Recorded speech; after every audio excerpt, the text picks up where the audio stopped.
It's 92 for 2. Yes, keeper! Yeah, targeting stump straight to the fielder. Trouble, gone!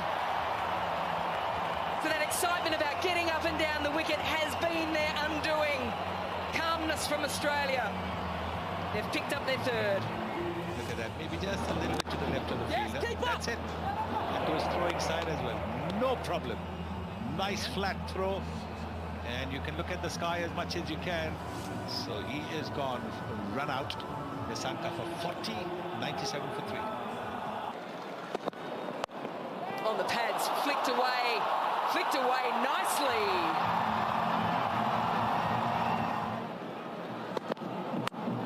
Oh, that's gone straight up. There's 3 converging on it. Who wants it?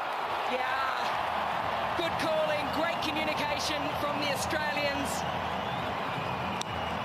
Always going to be him, because he was running towards the ball. The fielder at backward point had to run backwards and sideways. So also the wicketkeeper.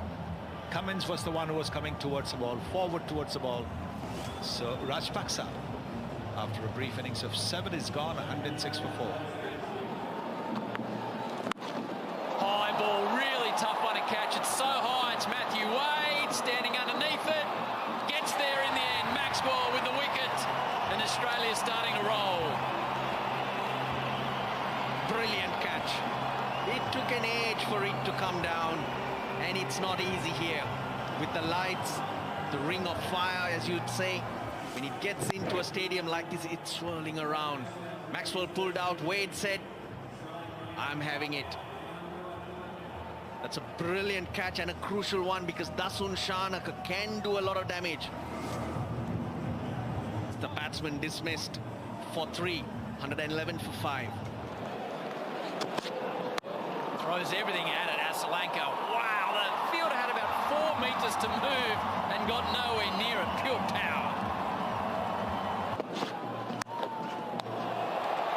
Taken. Hazelwood breaks through. Hasaranga just got a little edge on it. Matty Wade did the rest, and Sri Lanka are losing wickets in clumps.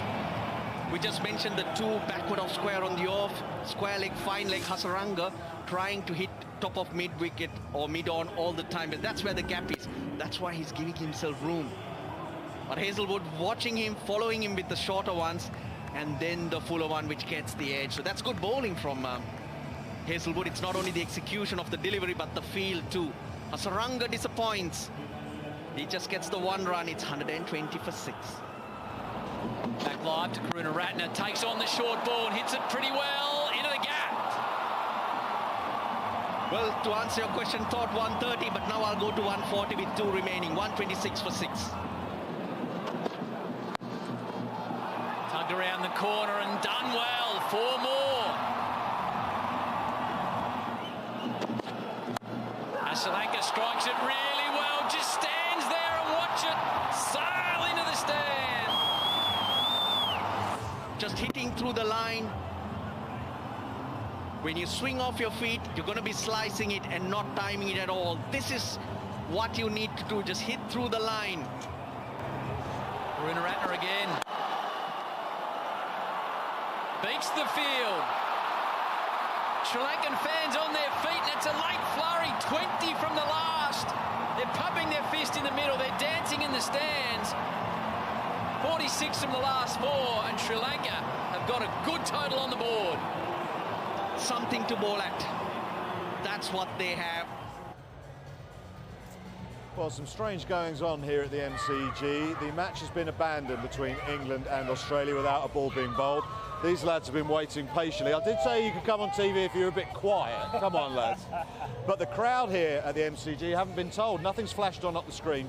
Joss Buttler, a shower came down, the covers went across the pitch and the block. The 2 captains came out almost like a ceremony with the 2 on-field umpires, shook hands, walked off. There was a little bit of light booing. Then the covers came off, and then we got a word through from the match management here that the game's been abandoned. It's probably the right thing to do for player safety.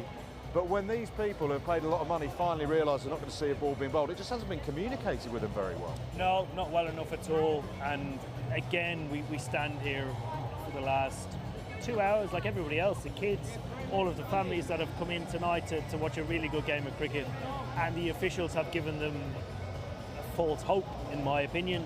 I cannot see what would have changed.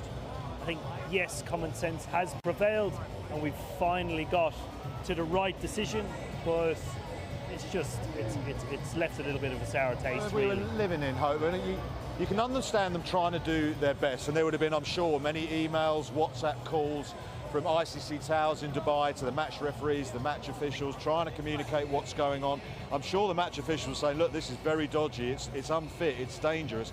They desperately wanted to get a game for the crowd that are in the MCG, and equally the crowds that are watching on TV and hoping to see a spectacular game. But it was never going to dry in that period, was it? No, not at all. It's lovely to see the likes of Ken Maxwell and Aaron Finch coming out and taking your selfies. Pat Cummins there, Australia's Test and ODI captain with Mitchell Stark, going out and doing their bit. They realise the disappointment within the crowd. In one of the biggest fixtures of the tournament, it has to be said, one of the greatest rivalries in the game, and it's being called off, unfortunately. The well-travelled Michael Atherton joins us. Hello. How's your jet lag and your forget? How many airports have you been through in the last 4 days? A few. Had to go to Sydney yesterday, came back this morning, and it's absolutely freezing here. What's happened to this country?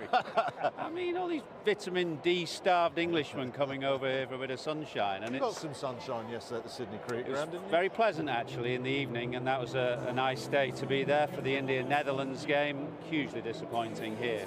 Right call though, do you think? I think neither set of players would have wanted to go out of the World Cup on a 5-over game, for example, if it had got down to a 5-over game.